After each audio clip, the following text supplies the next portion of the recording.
What is up, guys? We are at LR2 Photo Studio. Actually, let me say what we're gonna do. In today's video, we will be looking at the X100VI versus GFX100S II. Why'd you say it like a question? Because I'm not sure. In today's video, we will be comparing Fujifilm X100VI versus GFX100S II. We're here at LR2 Photo Studio in the Bronx, here with Shadi. Shadi is a fantastic photographer, and I just met him a couple weeks ago, and he's one of the greatest portrait, product, everything photographers there is. So I thought today would be a great chance to compare how the point and shoot camera compares to kind of their more professional and high lines. This is a $1,000 camera versus a $7,000 camera. So we have a model today. We're gonna take you around, show you photos before and after, talk a little bit of shit, and then it's gonna be a great video.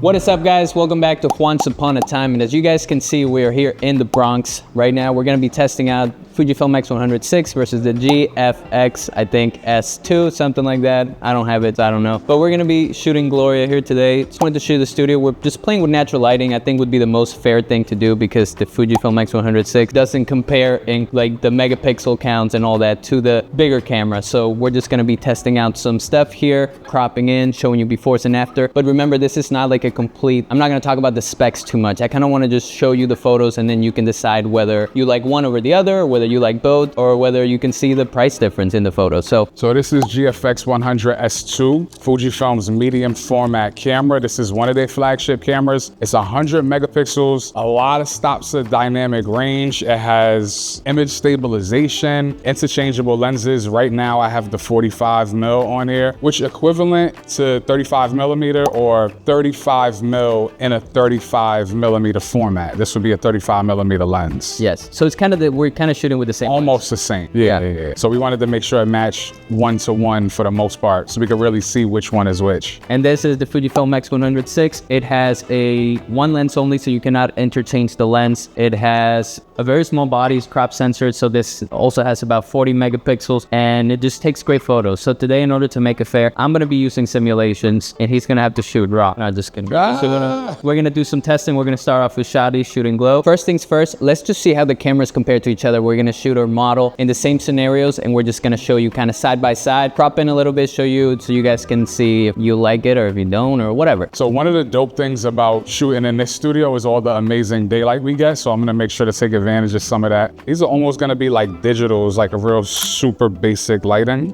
My favorite thing about using this camera is probably the autofocus. Being that it's medium format, they tend to be a little bit slower, but this autofocus snaps in on the eyes really quick, so I'm able to move around, and this kind of handles almost like a DSLR, which is what I started shooting. And then let's do some where you're kind of like by the window. Try like a profile. Another thing I like, well, I kind of said it before, but this is a medium format 100 megapixel camera, but it doesn't really feel like that when you're making images. I could move around with it. I don't have to have it always in the studio. Like I could shoot outside if I wanted to. I could be quick with it. It's like a little silhouette moment. I am going to be shooting with simulation. This was the one that I always use. It's called Kodachrome 64, not sponsored. And we're just gonna start off with some basic portraits here. I'm shooting at f2.8. Now, the thing that I do love about this camera is that I can see exactly how the colors are gonna look straight out of it. I know exactly how the photo is gonna kind of look like when it comes out, but the autofocus is also great. Probably not as great as the one that's on the medium format. The camera is just super light. I mean, compared to GFX, this is like a pocket camera. I can just put this, not technically, but it can just go on my tote or, you know, do whatever. Whereas the other one, I feel like makes it so that it's actually a chore to shoot if you're not into that kind of stuff, which is a reason why I switched to this camera, was because I just didn't want to care about lenses or anything like that. Kind of look like, what's the name of that lady that sings Valerie? Amy Winehouse, yeah. I think here is where you see one of the biggest differences in the camera whenever you're shooting up against the window, just because I am losing all the detail behind her, but I still think that it holds the shadows pretty well. Well, that's great right there.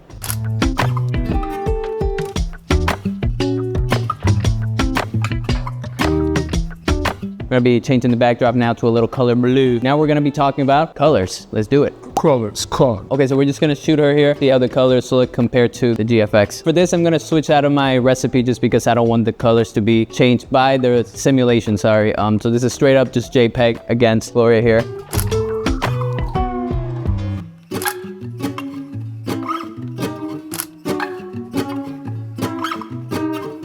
All right, we're gonna do some just straight up portraits here. This time I am gonna use my recipe because it's only fair. Okay, so these are just gonna be straight up portraits. Oh, these are really nice. I think the whole reason that I made this video was specifically to show you that you don't need the best gear to get great photos. However, you do sometimes need that gear for specific projects. For example, if I'm being hired to shoot 3,000 photos in a day, this cannot handle that kind of load and it can overheat while the other one won't. Now the shot is torn, let's do it, turn. So right now I'm cycling through different simulations to see which one looks cool. And there's so many to choose from. I don't have to be locked into one because I'm shooting raw, so I can switch it later. I could just go with the flow now. This one is bleach bypass. So for a medium format camera, the burst mode is not like 20 frames per second, but it's still pretty fast. So I have that in burst mode just to make sure I don't miss a shot.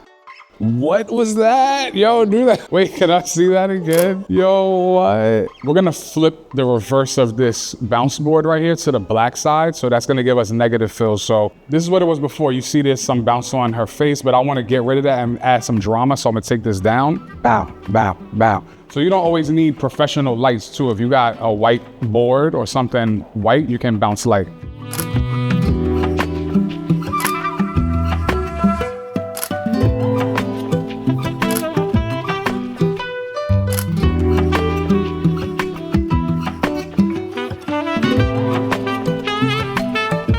I want to take a little break here for one to thank you guys for 11,200 subscribers. Ow! Woo! Shadi and I met a couple weeks ago on a really cool project, which will be coming out sometime in the future. He told me about the studio and how he's building a community here, and I just wanted to hear a little bit about your thoughts behind the studio and what's your whole thing. Yeah, so this is LR2 Photo Studio, the #1 studio in the Bronx, actually. And we do more than provide rental space. Like, obviously, you could come here if you have a project you're working on, you need a space to do it. We have that. We have high-end equipment. But what's special about us is that we empower creatives in the community. We do that by offering workshops, community events, like photo walks, and all of the stuff that we do is free. So we kind of help photographers and other creatives level up and help them bridge the gap between being hobbyists and creative professional. And we offer all of that for free because we want you to be the best you can be as a creative so we can survive as an industry. You feel me? So if you guys are interested in that, please make sure to follow them. This is their Instagram right here. Is Instagram the best way? Yeah. LR2 Studio. LR2 Studio, it's right here. You guys can see it. Click on it, check them out. They're great. And yeah, let's get back into the shoot. All right, so for this next part, we're gonna be showing you kind of the depth of field. So we're gonna be comparing the camera, show you kind of the blurriness or the bokeh behind the model, the bokeh. And so we're gonna have the same settings here. We're shooting at Gonna be at f2. This lens is f2.8, but being that this is a larger sensor and that's a smaller sensor, we're gonna see if that 2 is actually letting in more light or giving more depth of field than this 2.8. That's what she said. Yeah. Anyways, we're just gonna see which one has a blurrier background, okay? So let's do it. You can go first. Yeah, there you go. I'm at f2.8 ISO 1600 at 1/400th of a second. Let's get that beautiful blurry bokeh. That's nice. Look at those eyes. So that's his image right there. Into the stairs here. Just to see. I'll just say it again. We're just gonna see how blurry the stair is pretty much. That's what we have the ladder. We're gonna see how blurry the ladder is comparably. Here are my shots, Shadi's shots, do your thing.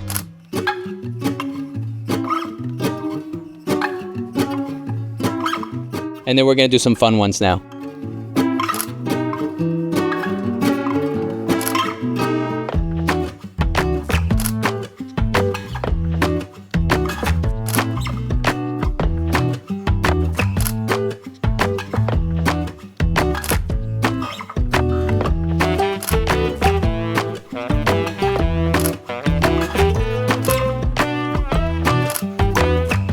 All right guys, so that was it. What did you think? I think for me, it goes to show that no matter what camera you have, you can get great shots. It's not all about the megapixels. It's not all about the fancy terms and all the depth of field. As long as you know what you're doing, you like what you're doing great. And whatever you can afford is the best camera. So if you guys enjoyed this video, make sure to like, subscribe. Don't forget to follow these two amazing people. Here's their Instagrams. Also, big shout out again to LR2 Photo Studio here in the Bronx. And next time I see you, I'm going to do 34 backflips off a whale, land in the little hole, get sprouted out, and then destroy Manhattan. All right, see you next week.